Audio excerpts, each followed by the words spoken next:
పిల్లలకు మంచి ఆహారం పెడితేనే వారు బాగా చదువుకోగలరని అన్నారు ఏపీ ఫుడ్ కమిషన్ చైర్మన్ చిత్తా విజయ్ ప్రతాప్ రెడ్డి. కడప జిల్లా రాజంపేటలో బోయినపల్లి పాఠశాలలో ఆకస్మిక తనిఖీలు నిర్వహించారు. ఈ సందర్భంగా ఆయన మధ్యాహ్న భోజన పథక నిర్వాహకులకు పలు సూచనలు చేశారు.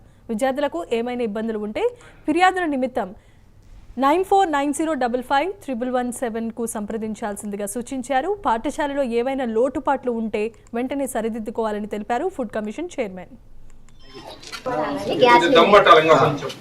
సరేలే సార్ సరేలే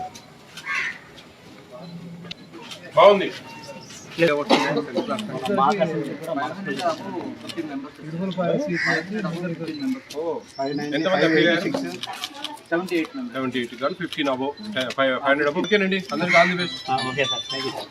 ఈరోజు రాజంపేట పర్యటనలో భాగంగా మనకు అంగన్వాడీస్, రేషన్ షాప్స్ ఇవన్నీ చూడడం జరిగింది.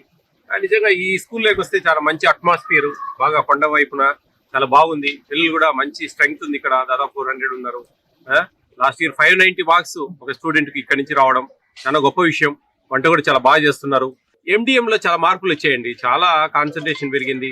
ఇది కూడా మన పిల్లల భవిష్యత్తుకు ఇది కూడా ఒక ప్రామాణికం అని ప్రతి ఒక్క సార్లు కూడా గుర్తించారు. ఇంకా కూడా ఏమైనా చిన్న చిన్న లోపాలు ఉంటే కనుక సవరించుకోవాలి. వాళ్ళకి పిల్లలకు భోజనం పెడితేనే వాళ్ళు మంచిగా చదువుకుంటారు అనేది మా కాన్సెప్ట్. యాక్చువల్ గా అది అందరూ కూడా అర్థం చేసుకోవాలి. ఇంకా ఈ ఏపీ స్టేట్ ఫుడ్ కమిషన్ కు ఒక వాట్సాప్ నెంబర్ ఉంది, 9490555117. ఈ వాట్సాప్ నెంబర్ కు ఏదైనా ఫోటోలు కానీ, మ్యాటర్ కానీ, వీడియోలు కానీ పెడితే మేము అక్కడి నుంచి అధికారులకు పంపించి కొన్ని చర్యలు తీసుకుంటాం.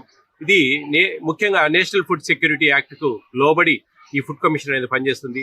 సివిల్ సప్లైస్, మన రేషన్ బియ్యము, ICDS అంగన్వాడీ వ్యవస్థ, అలాగే mid day meals, all welfare hostels లో ఇచ్చే భోజనాలు, PM మాతృవందన యోజన అని చెప్పేసి మొదటి డెలివరీకి 5,000 రూపాయలు, సెకండ్ డెలివరీ గర్ల్ బేబీ అయితే కన్నా 6,000 రూపాయలు ఇచ్చే పథకాల మీద మాత్రమే ఏపీ స్టేట్ ఫుడ్ కమిషన్ అనేది పనిచేస్తుంది.